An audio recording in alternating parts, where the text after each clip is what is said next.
right, you already know what it is. Fourth Quarter Boyz Sports. It is me, the illustrious one, Professor Lake, in the building. Like, comment, share, subscribe. Donate to the Patreon. Let's keep these videos rolling out. Be a fourth quarter boy for life, man. So today I just wanted to touch on a few things that came to my mind, just concerning the Chicago Bears defense.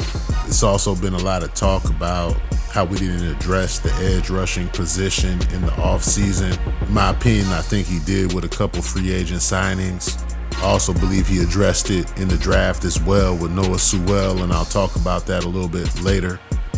We hear a lot of talk about the defense and up front, and last season, one of the things I thought the Bears defense was missing was Akeem Hicks, a big, strong, physical guy whose motor is running, with 250 on the dashboard. We picked up a guy this offseason named Andrew Billings. And in my opinion, he's not necessarily Akeem Hicks at Akeem Hicks' height and most productive he's ever been for the Bears. Not at this point. He's not that kind of, defensive tackle. And they were also playing in a whole different defense. And Akeem Hicks was a defensive end in a 3-4. Let's not forget. But here's what I will say. Andrew Billings in the 4-3, he's going to suck up double teams every single play. Out of all the defensive linemen we could have picked up, either in the draft or in free agency, Andrew Billings is going to be so productive for this defense. He's going to be the guy that allows, our young rookies to get free. He's going to be the guy that allows Justin Jones to get off.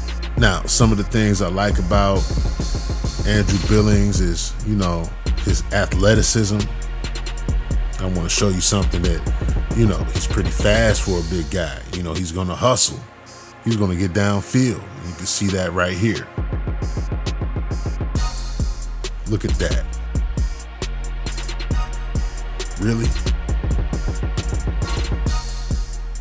So,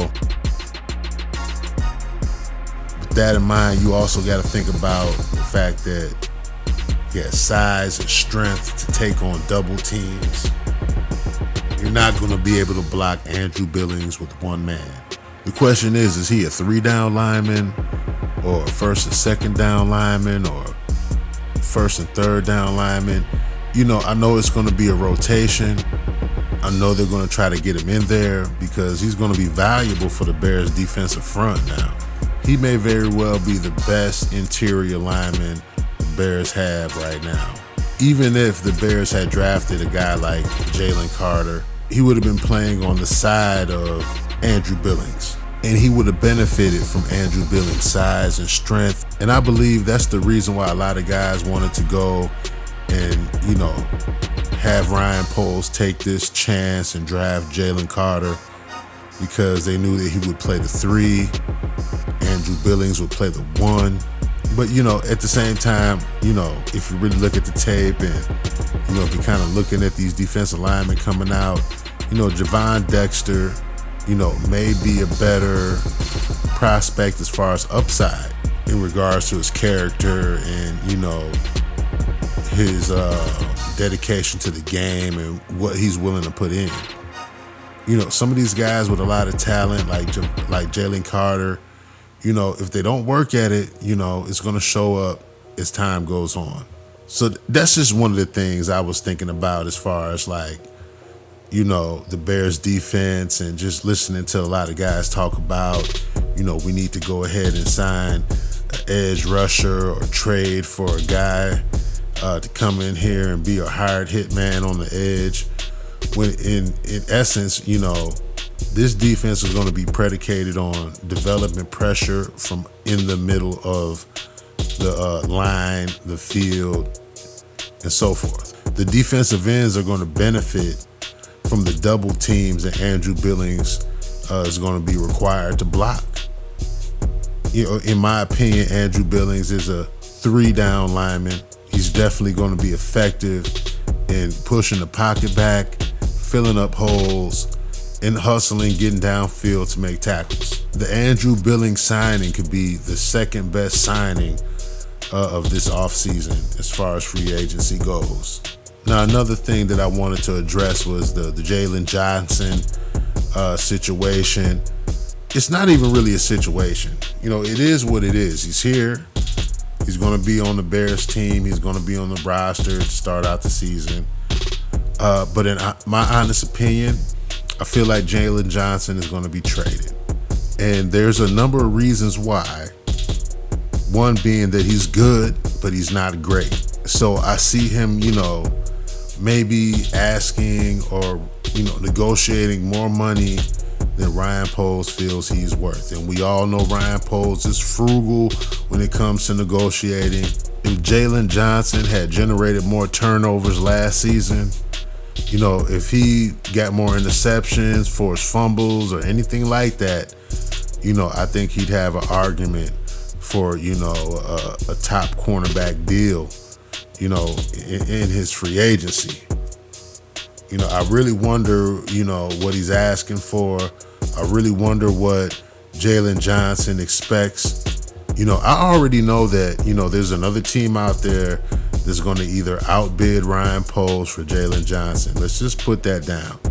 That's going to happen if Ryan Poles allows it to get that far, as he's been known to do.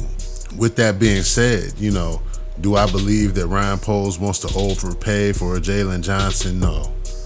And just being honest about it, I can't blame him either. It's just been coming clearer and clearer that, Jaylen Johnson will be, a trade piece sometime during the season. And here's why. Even though Ryan Poles says glaringly positive things about players that he wants to retain, the end result has been pretty consistent as far as, free agents moving around and guys leaving the Bears. Now, I'm not saying I'm like butthurt about it or anything like that. I'm just, giving up what I expect, going forward. So a lot of you Bears fans aren't butthurt when it happens or when Jaylen Johnson signs with another team in free agency as David Montgomery. But check this part out, and you'll see why I say this. I'll double down on what I've said before. My feelings for Roquan haven't changed at all. I think he's a very good football player. I love the kid, love what he's done on the field. In terms of our philosophy in the front office, I've always believed and always will be that we take care of our homegrown talent. We pay them, we take care of them, and we take care of them for what they've done and what they can become in the future. And with this situation, we've showed respect from a very early time frame. And with that said, I mean, there's record-setting pieces of this contract that I knew for a fact I thought was going to show him the respect that he deserves, and obviously that hasn't been the case. I know he's a free agent. Can you do enough this year for you to want to keep him in the fold here? I've always wanted to keep David. I love his mentality, how he plays the game. I told him that to his face, and it comes from. He's part of the identity that we had this year that kept us competitive. Now the second part of that is just the contract situation. That's something that we'll see how that goes, and if we can find common ground. I've learned that you can want a player, and the value's got to come together for it to happen. But I love the way that he attacked this season. Like that's a guy that does everything right. You all watched his tenacity, his fight. I'm a big David Montgomery fan. So even though Ryan Poles, respects the player and what he could bring to the table, he's still about business. And, when it comes to business, he's not overpaying.